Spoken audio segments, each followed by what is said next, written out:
तीन criminal laws IPC, CrPC और Indian evidence act को रिप्लेस किया गया है। कल से नए जो लॉज हैं वो इम्प्लीमेंट होने जा रहे हैं 1 जुलाई से। मैम, आप क्या कहना चाहेंगे इस पर? आपके मुताबिक ये सिटीजन के लिए कितना फायदेमंद रहेंगे? आपका क्या ओपिनियन है इस पर? सबसे ज्यादा फायदा मैंने नजर आ रहा है कि पुलिस की रीट्रेनिंग हो रही है, मिलियंस की रीट्रेनिंग हो रही है और रीट्रेनिंग होती जाएगी। जो कि हम लोग पीरियोडिक ट्रेनिंग करते थे वो होलसेल ट्रेनिंग हो रही है। और होलसेल ट्रेनिंग किस चीज के लिए? ट्रांसपेरेंसी के लिए, अकाउंटेबिलिटी के लिए, टेक्नोलॉजी के लिए, विक्टिम के राइट्स के लिए, वुमेन विक्टिम्स के लिए, और अदालतों में स्पीडी ट्रायल के लिए। कई चीजें ऐसी करेक्शन हो रही हैं जो कि कहीं ना कहीं तरीके से सुप्रीम कोर्ट और ऑनरेबल हाई कोर्ट्स की जजमेंट्स के थ्रू आ रही थी या पीसमील अमेंडमेंट से, वो अब पार्ट ऑफ द लॉ बन गई। लेकिन सबसे ज्यादा मैं समझ रही हूँ टेक्नोलॉजी का रेवोल्यूशन हो रहा है, क्योंकि एफआईआर आपकी टेक्नोलॉजिकल हो जाएंगे, chargesheet technology, trial technology, expert evidence technology. जो हम लोग डॉक्टर्स को बुलाते थे, एक्सपर्ट्स को बार बार बुलाते थे, कि पुलिस जो रिटायर हो गए उनको बार बार बुलाते थे, आप एविडेंस ऑनलाइन कर दीजिए। आना जाना बच गया ना। और ट्रायल की भी डेट्स इन्होंने फिक्स्ड कर दी है। अदालत में मान लीजिए तारीख पे तारीख की बात करते, तारीख पे तारीख के क्या करेक्शन की? अगर कोई मैजिस्ट्रेट या जुडिशियल मैजिस्ट्रेट उसको कहते हैं, वो नहीं अगले दिन वो लिंक मैजिस्ट्रेट छोड़ेंगे। ये नहीं कि जज साहब नहीं है कोर्ट में, there will be a link magistrate. Link के भी लिंक तो तारीख पे तरीके से लगेगी। फिर एडजर्नमेंट्स भी लिमिटेड होगी कि इतने दो से ज्यादा एडजर्नमेंट नहीं मिलेगी। हर चीज को, एस्पेक्ट को, कई चीजें मांगते जा रहे थे। हैंडकफिंग भी आई है, क्योंकि पहले क्या था, गैंगस्टर को भी पुलिस ऑफिसर क्या करता था, ऐसे हाथ पकड़ के करता था, एक दूसरे का पसीना लेते थे, एक दूसरे की बीमारी लेते थे।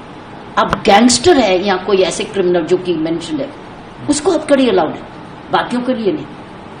कई ऐसी सी चीजें हैं कि विक्टिम के लिए भी है, पुलिस ऑफिसर के लिए भी है, कचहरियों के लिए भी है, विमेन के लिए भी है। विक्टिम में कि विमेन का एक जबरदस्त चीज निकली कि किसी ने धोखा देके कहा था तुम एक प्रमोशन दूंगा, अपॉइंटमेंट दूंगा, शादी कर लूंगा, और शादी नहीं की।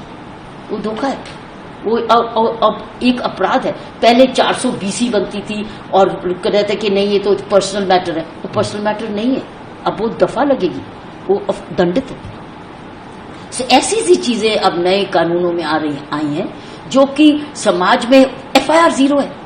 कहीं भी जाओ एफआईआर आप दर्ज करा सकते हो, ये नहीं कि ये मेरा पुलिस स्टेशन नहीं है तो ना मैडम दूसरे पुलिस स्टेशन में जाओ, नहीं, जहां पर भी आपको शिकायत करनी आप करो, उसमें 0 एफआईआर है अगर वो आपके एरिया का जुरिस्डिक्शन नहीं है।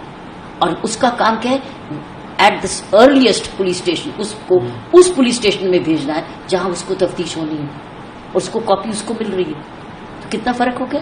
वो भी ऑन वीडियो रिकॉर्डिंग भी हो रही है, स्टेटमेंट भी वीडियो रिकॉर्डिंग हो रही है, आप उसको बदल नहीं सकते। कहीं सर्च सीजर हो रहा है, सर्च सीजर में भी वीडियोग्राफ्ड है, तो ये नहीं कि ये था ये नहीं था, जो है जो वीडियोग्राफ्ड है। फिर उसमें फोरेंसिक्स भी उसी वक्त ही आ रही है, फोरेंसिक मेडिसिन साइंस की टेक्नोलॉजी, ये नहीं बाद में आ रही है तो उसमें एविडेंस चला गया। तो कई ऐसी चीजें, बच्चे की जब लड़की की जब रेप होता था कहते थे उसको दंडित मृत्यु दंड दो, मृत्यु। अब उसमें लिख दिया गया कि if you have raped a minor, gang rape of a minor is death penalty. और कई जगह ऐसी भी पनिशमेंट लिखेगी कि it is imprisonment for life. पहले कहते थे कि जब तक है, कहना नहीं पड़ेगा, कहेगा imprisonment for life means jail से ही जाओगे आप।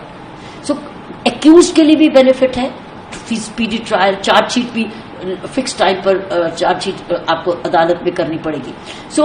और बड़ी इंपॉर्टेंट एक और निकली कि छोटे छोटे अपराधों में अगर गिरफ्तारी हुई तो आपको तुरंत डीएसपी से अप्रूवल लेनी पड़ेगी। ऐसी नहीं गिरफ्तारियां हो जाएंगी, डीएसपी से इजाजत लेंगी अगर वो punishment of less than 3 years।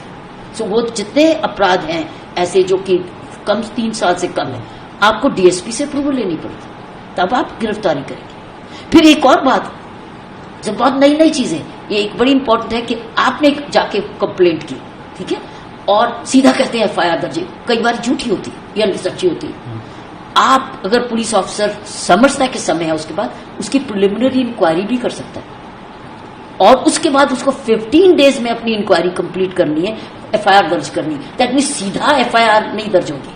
मान लो एक ने दूसरे के एक फैमिली डिस्प्यूट है या ऐसा मैटर है, तो आपने गुस्से में जाके एफआईआर कर दी, तो एफआईआर दर्ज होगी, देखो अब क्या करें। या तो अब ये है कि आपके पास एक स्कोप है, पुलिस ऑफिसर के पास एक और टूल कि आप प्रिलिमिनरी इंक्वायरी भी कर सकते हैं।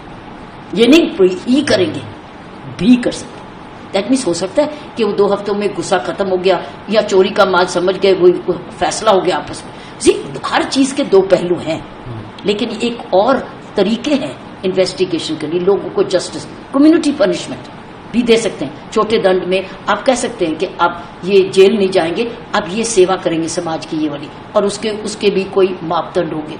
सो आपके पास ज्यादा ऐसी चीजें हैं आ गए हैं जो कि समाज में करते थे, कई बार जजमेंट्स की वजह से करते थे या डायरेक्शन या चाहते थे, लेकिन अब वो कानून से रिटन में आ गए। Preliminary inquiry, 0 FIR, time bound, magistrate की हाजिरी, expert evidence by all audio visual. So आपके पास क्या हो रहा है, अब आप क्या कहेंगे कि ये तो सच नहीं है, प्रिजनर की आइडेंटिटी, तुम थे नहीं प्रिजन, तो आपका सारा वीडियो बोल रहा है। तो अब ये नहीं कि नाम बदल गया, ये बोर्ड है, ये झूठ है। सो ये जो एलिगेशंस आते थे, दैट मीन्स पारदर्शिता, अकाउंटेबिलिटी, ट्रांसपेरेंसी। हर डिस्ट्रिक्ट में सुपरिंटेंडेंट सीनियर होगा, उसको हर एक को उसको पता होना चाहिए कौन गिरफ्तार हुआ। गिरफ्तारी का वेबसाइट में रोज रिकॉर्ड होगा कि कौन सी गिरफ्तारी किस जगह हुई, तो आप वेबसाइट में जाके पता कर सकते हैं कि कौन गिरफ्तार हुआ। सो आपका और भी ट्रांसपेरेंसी आ रही। अब